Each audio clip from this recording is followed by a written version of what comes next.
Good morning, all. My name is Kevin Mills, and welcome. I am the founding member of Wamawoma, that is Women and Men Against Women on Man Abuse. What do we represent? Why start another body or support group in the arena of gender-based violence?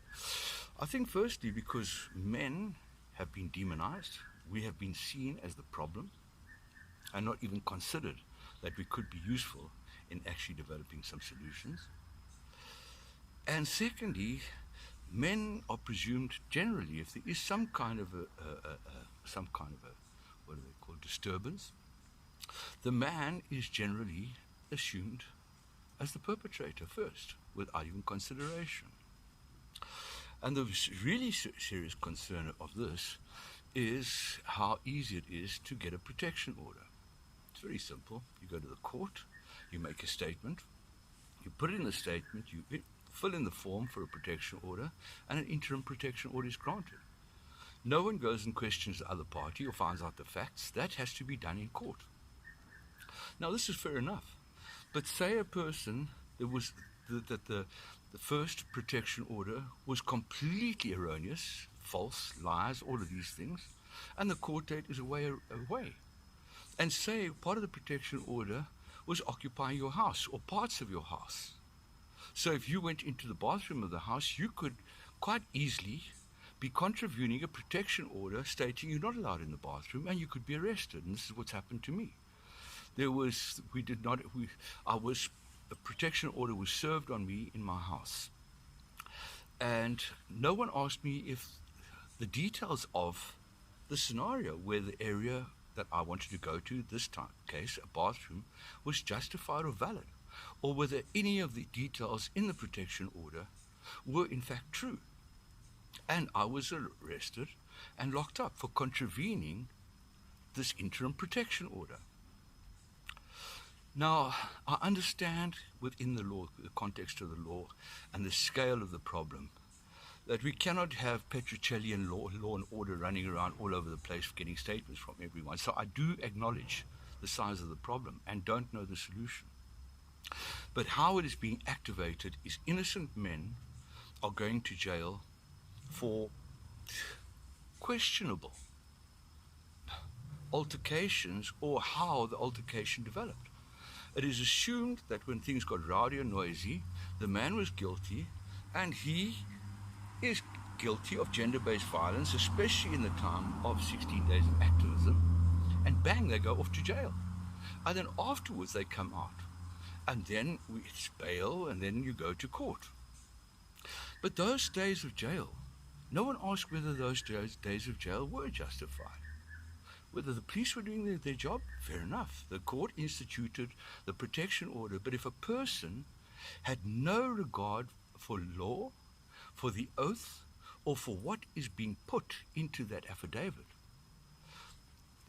the perpetrator, so-called perpetrator or potential perpetrator, is at the mercy of the law. And this is for what we stand. We want our voice to be heard. We want this to be rationalized, not just for men, maybe women as well. But I know men. I was in jail with guys that were thrown into jail for various reasons, and there are backstories to them. So the abuse, where did the abuse start? The abuse started way back. And then a couple of times a push or a shove and a girl falls or voice is raised, and it's a gender-based violence and the person gets arrested. I don't think we can do it alone. I think we need to engage the other bodies, all of the other bodies, and the law, and government, and NGOs, people that are working in this arena to find a solution that is acceptable to the whole of society and doesn't have male and female playing off against each other and tearing at each other's throats. We need to solve this problem with reason, logic, rationale, sense, and a perspective not for a witch hunt. Perspective by which we can find problems, identify them, try them out, modify them, and move forward. So who am I looking to follow Wamawoma? I think every male and female. If you're a man, this affects you, not only because you could possibly get locked up and you could be a victim, but also for women, if they are the same, and also because men are becoming fearful of saying anything in case they can go to jail. So we are not stepping up to the plate to fulfill our obligations to society, to do our role.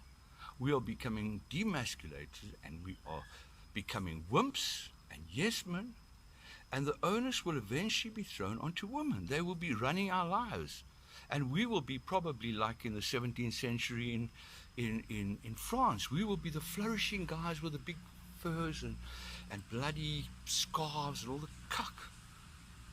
Folks, we've got a role to play. There's so many problems in our society. We know we've got religious tension. We know we've got racial tension.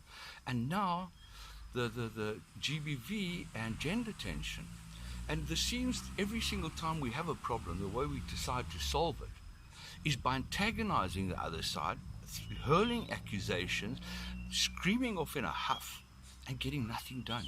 Gender-based violence, since the hype started about 2-3 years ago, it has escalated. It hasn't decreased. We are getting more violent, and more gender crime is being committed.